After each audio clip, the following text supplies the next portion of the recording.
Étincelle à l'école des insectes. Étincelle et ses amis. Étincelle, c'est le nom d'une gentille petite luciole qui habite le quartier des Lanternes et qui n'aime pas trop l'école. Oh, elle aime beaucoup son enseignante, Madame Touche-à-tout, une élégante coccinelle qui s'intéresse à tout et qui sait vous réchauffer le cœur de son regard bienveillant. Elle a toujours un petit mot gentil pour encourager Étincelle, même quand elle se fâche parce qu'elle a manqué un dessin ou qu'elle ne termine pas la première lors de la chasse aux lettres. Étincelle aime aider Madame Touche-à-tout dans ses tâches. Elle prend les présences, nettoie les pupitres après la collation, range les livres. Étincelle a aussi plusieurs amis avec qui elle s'amuse bien. Parmi eux, son meilleur ami Tremplin le criquet. Celui-là, il ne tient pas en place et il a toujours des blagues à raconter qui font rire ses camarades de classe. Il se fait parfois réprimander par Madame Touche-à-tout, qui n'aime pas trop que ses élèves soient dissipés. Mais souvent, elle ne peut pas s'empêcher d'éclater de rire tellement il est comique avec ses 1001 mimiques. En plus, il y a Miel, une abeille gourmande mais très travaillante et qui adore cuisiner. Elle a toujours de succulentes collations dans sa boîte à lunch. Elle en partage parfois une partie avec Étincelle qui s'en lèche les pattes. De même, il y a Fanfaron, le beau papillon. Lui, il aime se pavaner et montrer ses nouvelles ailes toutes colorées.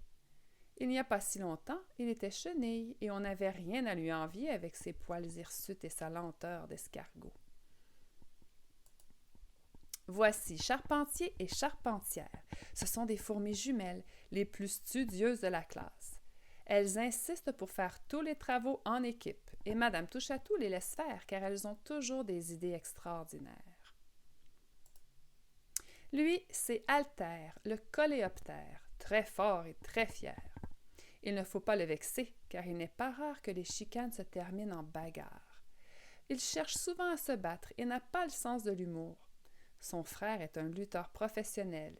Il a même une ceinture de champion à la maison.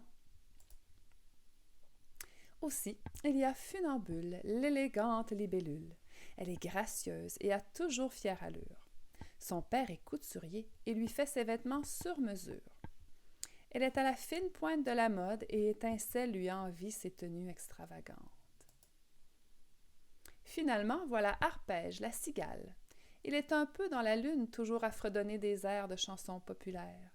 Il rêve de se produire sur scène devant des milliers de spectateurs et de signer des autographes. Il se pratique même devant son miroir pour s'aider à y croire. À chacun son talent. Donc, Étincelle a beaucoup d'amis et une super enseignante, mais elle ne se sent pas toujours à la hauteur. Elle aimerait bien être la meilleure dans quelque chose pour se sentir spéciale. Il semble que l'école ne lui confère aucune place particulière. Dans les cours offerts à l'école des insectes, il y a toutes sortes de disciplines où les camarades d'Étincelle savent se démarquer. En athlétisme, Tremplin le criquet est le meilleur. Il est le roi des sauts en hauteur. Il en va de même pour le papillon Fanfaron, qui impressionne avec ses prouesses aériennes et ses acrobaties dignes d'un numéro de cirque. Dans les cours de danse, Funambule la libellule épate tout le monde avec ses chorégraphies entraînantes. En architecture, les fourmis charpentières sont imbattables. Elles imaginent des tunnels sophistiqués et mettent sur pied des projets très compliqués. Alter, lui, il est le plus fort de la classe et il bat tout le monde dans les cours d'autodéfense. En technique de vol, Miel excelle avec ses danses en 8. Dans les cours de musique, bien sûr, c'est Arpège qui donne le ton. Il a toujours la note juste et est le plus original dans ses compositions. Étincelle, elle, se débrouille assez bien dans ses divers cours, mais jamais on ne la félicite pour ses exploits. La classe verte. La semaine dernière, Madame Touche-à-tout a annoncé à ses élèves qu'elle les amenait faire du camping en forêt. Toute la classe a sauté de joie à l'annonce de cette activité et tous sont excités à l'idée de dormir à la belle étoile. Ce matin, Étincelle a préparé ses bagages avec soin. De la brosse à dents aux bottes de pluie, du sac de couchage à la crème solaire et au pansement, elle est prête pour son séjour en forêt. Elle donne un bisou à son frérot, à son papa et à sa maman, puis elle part pour l'aventure. Sois prudente, ne t'éloigne pas du groupe et respecte les consignes de ton enseignante, lui dit sa maman, en lui faisant au revoir de sa 6e patte.